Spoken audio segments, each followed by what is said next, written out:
And it doesn't matter where you are in the range, the cameras are always watching. Police said that they were able to find evidence of an inappropriate relationship between the young boy and the commissioner through the app Snapchat.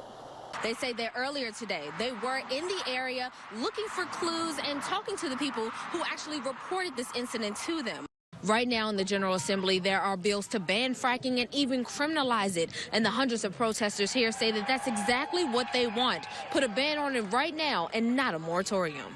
I got to talk to some West Virginia residents who got to witness it all today, and they say that they are hopeful for the future of our country. I'm standing here in front of the Washington County Circuit Court where just a few hours ago, Jacob Barajas pled guilty to first-degree child abuse resulting in personal injury. Lawmakers are dealing with some vacant seats on the House and the Senate. 2 lawmakers resigned just this morning. But if you look at the ones removed from the horses at the farm, they reached around 3 feet and weighed altogether 20 pounds.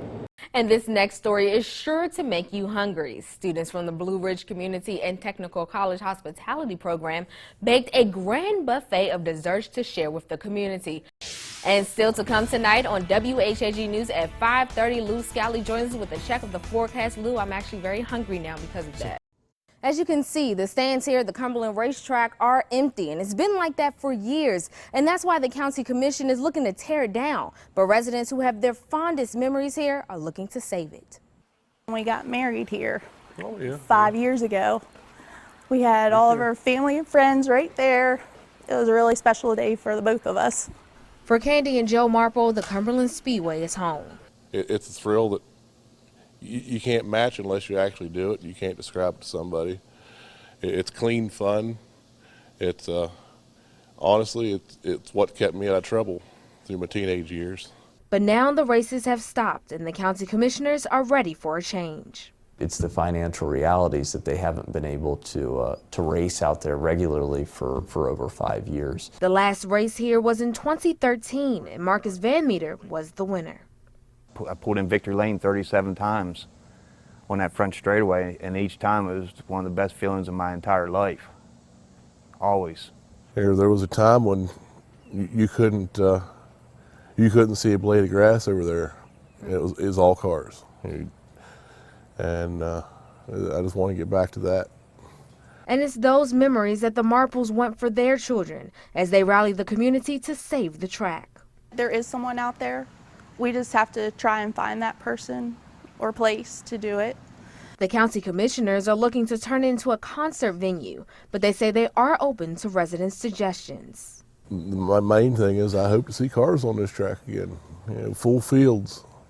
And as the county commission decides exactly what they're going to do with the racetrack, residents say they're going to keep up with the petitions, the Facebook pages, and the meetings to make sure they can do everything in their power to preserve their local history. Reporting in Cumberland, Brittany Marshall, WHAG News. The owner of Antietam Pharmacy says it's back to business as usual less than 2 weeks after he shot a man who tried to rob his store at gunpoint. I talked to David Riley to figure out exactly what happened. I reached under my lab jacket, pulled out my gun, and from here I fired 3 shots, hitting him and 1 miss. Firing those 4 shots was a decision that David Riley says he doesn't regret.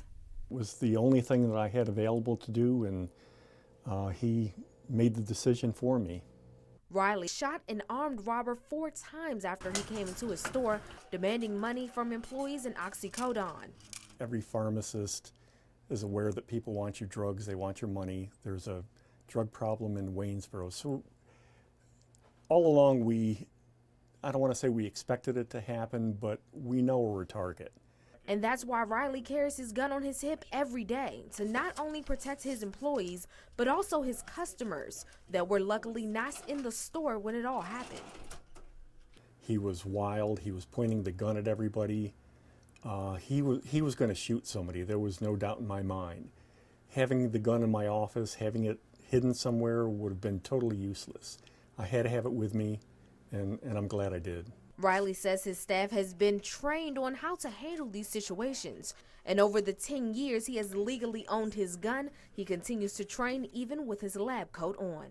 That was the biggest difference between there being an accident here and the way that it actually played out. I was trained, I got training, I made sure I was proficient with the gun, and that's the big difference. Just having a gun is not a good idea if you don't know how to use it. The robber is currently in critical but stable condition in the hospital. The owner says that he doesn't want to put in any new security equipment because he doesn't want to dwell on this situation, and he wants to make sure that his customers feel as comfortable as possible. Reporting in Waynesboro, Brittany Marshall, WHAG News.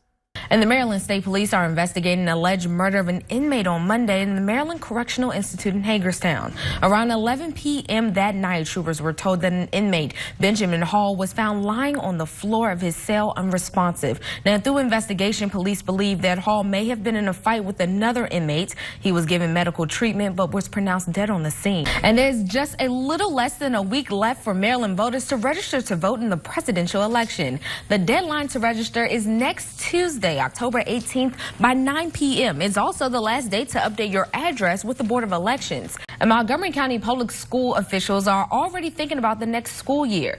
The Board of Education voted to submit a waiver asking the state to start school before Labor Day next year. And Hurricane Matthew killed hundreds and displaced thousands of people in Haiti. And 2 local organizations in Virginia are mobilizing their resources to help those in need. WHAG's Jessica Marquez has more. And any amount donated to these organizations will help with emergency aid.